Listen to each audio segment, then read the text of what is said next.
नमस्कार साथियों, स्वागत है आपका BST 24 न्यूज पर। आज श्री वीरेंद्र सचदेवा जी, हरीश खुराना जी कुछ नए सवाल अरविंद केजरीवाल जी से रखे थे। वो ये जानना चाहते थे, बार बार सार्वजनिक रूप से ये पूछते थे कि चार्जशीट में हमारे खिलाफ है क्या। मालूम उन्हें सब है, मगर वो पूछते थे। तो अब वो क्या नया है शीट आपको बताएंगे। जिन मुकदमों पर छापेमारी हो रही है या जांच एजेंसी अपना काम कर रही है, कब के हैं? जब जब ये लोग सरकार में रहे या इनकी बात मानने वाली सरकार केंद्र में रही, मैं कांग्रेस की बात कर रहा हूं, इन्होंने जांच एजेंसी को भटकाया रखा। अब जब जांच एजेंसी निष्पक्ष होकर अपना काम कर रही है तो ये सारे भ्रष्टाचारी एक रात एक साथ अलाप है कि हमारे साथ अन्याय हो रहा है और बेचारा पॉलिटिक्स का ये दावा करते हैं हम सबके साथ अन्याय हो रहा है, लेकिन ये नहीं बताते। मैं पूरे परिप्रेक्ष्य में बात कर रहा हूं कि भाई अगर हम लालू यादव की बात कर रहे हैं तो भाई आपने जमीन ली या नहीं ली, और जांच एजेंसी तय कर रही है। आपने अपने प्रभाव का गलत इस्तेमाल किया कि नहीं किया। अब हम दिल्ली की बात करें, जिसका जिक्र प्रवीण जी ने किया कि अरविंद केजरीवाल किसी भी बात का जवाब नहीं देते, और जब भी आएंगे वो अपने जो दोनों दागी मंत्री हैं उनके बारे में गुणगान करेंगे और चले जाएंगे, लेकिन हमारे सवालों का जवाब नहीं देते। आज 3-4 बातें हैं जो ईडी की चार्जशीट में सामने आई हैं, पब्लिक डोमेन में है। हम सिर्फ उनसे उन्हीं बातों पे बात कर रहे हैं। आबकारी नीति को लेकर जो टेक्निकल कमेटी बनी थी, उसका पहला सुझाव यह था कि होलसेल बिजनेस को सरकार अपने हाथ में रखे। अब अरविंद केजरीवाल बता रहे हैं कि उन्होंने ये होलसेल बिजनेस प्राइवेट हाथों में क्यों दिया। वो बार बार कहते हैं कि हमारा कोई लेना देना नहीं है, तो उसका एक कारण बता दें कि भाई जब टेक्निकल कमेटी जो आपकी एडवाइजरी कमेटी थी उसने एक सलाह दी आपको कि होलसेल बिजनेस सरकार के हाथ में रहना चाहिए, आपने प्राइवेट हाथों में क्यों दिया।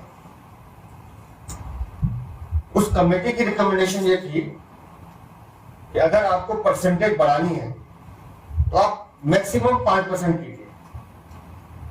अरविंद केजरीवाल ये बता दें कि आपने 12% क्यों, इसका जवाब वो नहीं देंगे।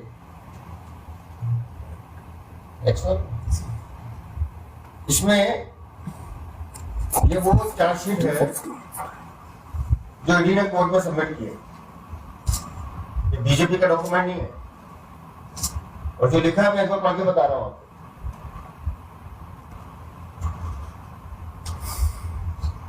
सी अरविंद माननीय मुख्यमंत्री के पीए थे, PS अधिकारी है बहुत बड़े।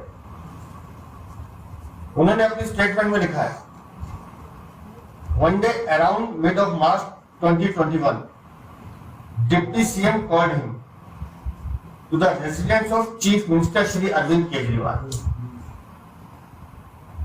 मैं फिर इसको दोहरा रहा हूं, one day around mid of March 2021,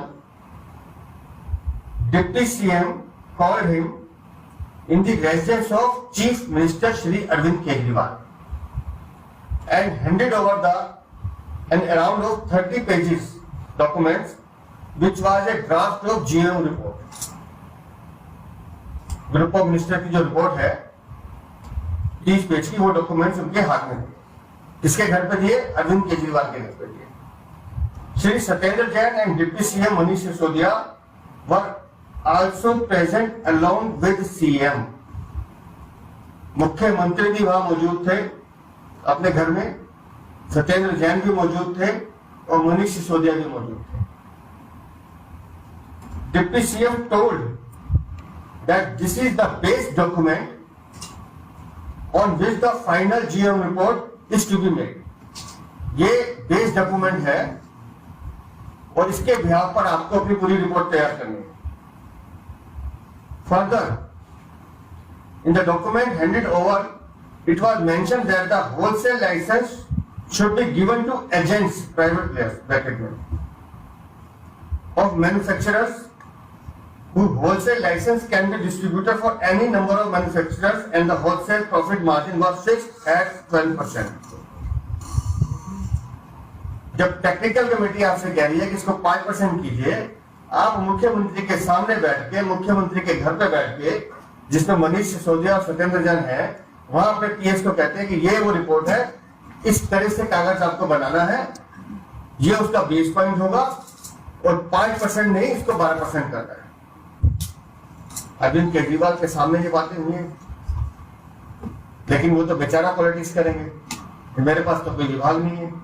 मैं फिर कहता हूं, अरविंद केजरीवाल इस आबकारी नीति के मास्टरमाइंड है, इस पूरे घोटाले के मास्टरमाइंड है और अरविंद केजरीवाल इसकी जांच से बच नहीं सकते। सवाल नंबर 3, के कविता, क्या पार्टी का नाम है इनकी? बीआरएस या बीआरएस? मुझे लगा बीआरएस। वो ये कह रही है कि मेरा लीकर पॉलिसी से कोई लेना देना नहीं, लेकिन वो ये नहीं बताती कि उनके विजय नायर से क्या संबंध है। वो ये नहीं बताती कि उनके अरुण पिल्लई से क्या संबंध है। वो ये नहीं बताती कि उनके बुच्ची बाबू से क्या संबंध है। वो ये भी नहीं बताती कि उनके दिनेश अरोड़ा से क्या संबंध है। और इसी रिपोर्ट में जो ईडी ने सबमिट किया है, इसमें लिखा है Shri Butchi Babu representative of South group, South group जो के कविता का ग्रुप है, has disclosed in his statement dated 28/2/2023 that the total amount paid through हवाला channel in this deal was around ₹100 crore। ये वो 100 करोड़ रुपए है जिससे आम आदमी पार्टी ने गोवा में चुनाव लड़ा, उसका खंडन आज तक आम आदमी पार्टी ने नहीं किया। और फिर मैं के कविता पे आता हूं, जो कह रही है कि अरुण पिल्लई से नहीं बताती, बुच्ची बाबू से नहीं बताती, दिनेश अरोड़ा से नहीं बताती, विजय नायर से अपना संबंध नहीं बताती। उनको कम से कम ये बताना चाहिए, जब ये आबकारी नीति फाइनल हो रही थी, इसका ड्राफ्ट तैयार हो रहा था, मैं तो निवेदन करता हूं आपके माध्यम से, एक बार ये जांच लेना चाहिए कि उनका दिल्ली में आना कितनी बार हुआ है।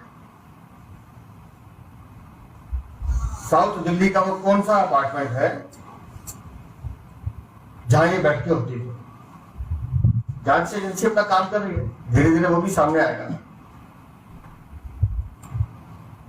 और एक जो चौथा सवाल है मेरा, सीधा सीधा अरविंद केजरीवाल से, उसे इतना बता दें, chariot production media private limited से उनसे क्या संबंध है। इस कंपनी से अरविंद केजरीवाल या आम आदमी पार्टी का कोई लेना देना है या नहीं है, ये बता दें। ये जो हमने 4 सवाल आपसे पूछे हैं, हम दोबारा बोल दूं, chariot production media private limited, chariot CHAR, इस कंपनी से उनके क्या संबंध है, जिस दिन वो बता देंगे उसी दिन सारा खेल आपकी समझ में आ जाएगा। लेकिन अरविंद केजरीवाल या उनको कोई भी प्रवक्ता इस बारे में बोलेगा।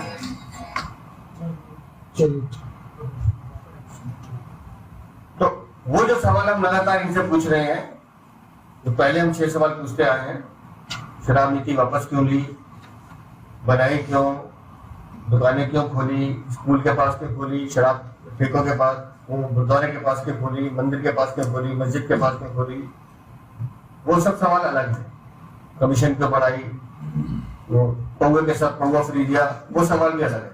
ये जो आज 4 सवाल पूछे हैं, मैं बड़ी विनम्रता के साथ अरविंद केजरीवाल जी से कहूंगा कि कृपा करके इन 4 सवालों का जवाब दें। और आज मैं फिर आप सबके माध्यम से उनको कह रहा हूं कि आप सच को कितना भी छुपाने की कोशिश कीजिए, श्रीमान केजरीवाल जी, शराब घोटाला आपने किया है, आपकी सहमति से हुआ है, आपकी स्वीकृति से हुआ है, आप इससे बच नहीं सकते, आपको ये जिम्मेदारी उठनी ही होगी। ये मेरा सीधा सीधा उनपे कहना है। हरीश जी इसमें कुछ और चीजें जोड़ना चाहते हैं, मैं हरीश जी से भी निवेदन करूंगा अपनी बात। धन्यवाद जी। आर्यवाद आ रही है अभी।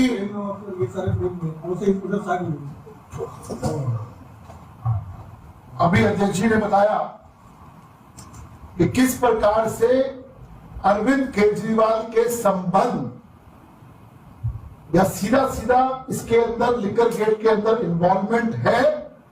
ये हम नहीं कह रहे, भारतीय जनता पार्टी नहीं कह रही, श्री अरविंद जो पीएस है उनकी स्टेटमेंट से ईडी के डॉक्यूमेंट में जाहिर होता है। ये कहानी यहां नहीं रुक रही मित्रों, ये कहानी एक कदम और आगे आती है और इनके एक और नेता, और मैं नाम ले रहा हूं, श्री संजय सिंह का नाम भी ईडी की जांच के अंदर आगे आया है। ये जांच से इस ईडी के डॉक्यूमेंट से पता लगता है। दिनेश अरोड़ा जो सब लोग परिचित हो चुके इस नाम से, और अरविंद केजरीवाल के तो सपने में भी लगता है कि दिनेश अरोड़ा जी आते होंगे, जो अप्रूवर बन चुके हैं। उन्होंने अपनी स्टेटमेंट में कहा, और मैं कोट अनकोट कर रहा हूं इस स्टेटमेंट को, कोई भारतीय जनता पार्टी अपनी तरफ से कोई बात नहीं कर रही है। ये जो स्टेटमेंट के अंदर दिनेश अरोड़ा ने अपनी स्टेटमेंट में कहा है, quote unquote, in 2020 he got a call from Sanjay Singh that the Delhi elections are coming in and the AAP party is in need of funds and we should seek funding from other restaurants for the same. He spoke to many restaurants in this matter and we plan an event. एक event plan होता है जिसमें fund raise होता है, जिसमें restaurants को बुलाया जाता है। उन रेस्टोरेंट्स की डिमांड होती है कि जो रेस्टोरेंट का जो टाइमिंग है, जो इस लिकर पॉलिसी के अंदर होना चाहिए, वो 3 बजे तक करा जाए। और जैसा हम सबको मालूम है कि संजय सिंह के कहने के बाद इस लिकर पॉलिसी के अंदर, और वो कह रहे हैं कि पैसे लिए गए, ये मैंने कह रहा कि पैसे फंड रेज करके दिया गया, उन लोगों को रिश्वत दी गई। संजय सिंह और अरविंद केजरीवाल को रिश्वत दी गई, क्योंकि उस फंड रेजिंग उसमें अरविंद केजरीवाल भी जाते हैं। और काम क्या कराया जाता है इस लिकर पॉलिसी के अंदर कि दिल्ली के रेस्टोरेंट्स की टाइमिंग 3 बजे तक होनी चाहिए। ये लिकर पॉलिसी में ऐड होता है। तो सीधा सीधा केस बनता है, बेनिफिट का सीधा सीधा केस बनता है कि आपने पैसे लेके उनका काम करवाया, इसलिए रिश्वत है। अगर इसके अंदर नाम आ रहा है संजय सिंह का और अरविंद केजरीवाल जी का, क्या इसकी जांच नहीं होनी चाहिए? क्या इसके बारे में अरविंद केजरीवाल या संजय सिंह को स्पष्टीकरण नहीं देना चाहिए? क्या जनता ये सवाल ना पूछे? और जनता ये जब सवाल पूछती है तो आप चले जाते हैं शिक्षा नीति पे। हम बात करते हैं 144 करोड़ के बारे में, अभी मैं उस पर भी आ रहा हूं, तो ये चले जाते हैं बेचारा पॉलिटिक्स। हम तो बेचारे हैं जी।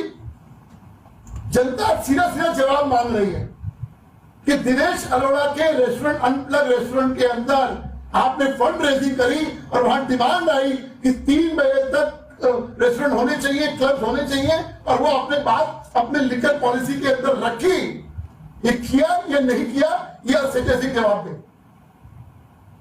दूसरी बात आई 144 करोड़ रुपए की, जो आप सबको मालूम है कि किस प्रकार से ये माफ किया गया पैसा।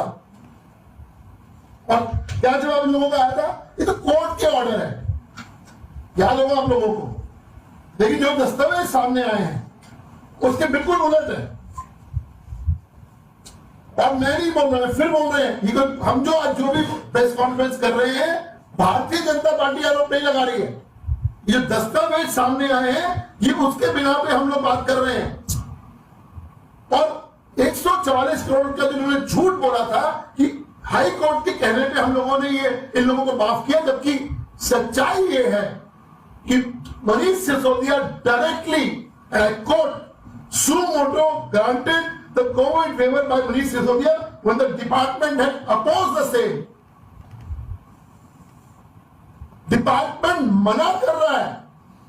डिपार्टमेंट कह रहा है 144 करोड़ रुपए का वेवर कोविड का नहीं दीजिए, अपने रिटर्न डॉक्यूमेंट में दे रहा है।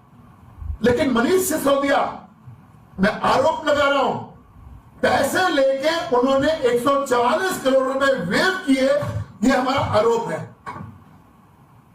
और मैं फिर और लाइन कोट कर रहा हूं, from the file and the record of the assistant commissioner excise department, I am quoting again, from the record and the statement of assistant commissioner of department, it has been revealed that Shri Manish Sisodia suo motu order of granting of COVID waiver to retail loans in spite of the fact that the department had proposed for not allowing the same, and there is no provision.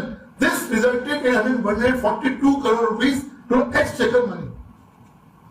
144 crore रुपए का नुकसान, सरकारी खजाने में नुकसान कराने का सीधा सीधा जो आरोप जाता है वो मनीष सिसोदिया पे जाता है, इन स्पाइट ऑफ इनका अपना डिपार्टमेंट कह रहा है। अभी तो बहुत सारी बातें निकलेंगी, विजय नायर के बारे में क्या रिलेशन है, वो सब चीजें बाद में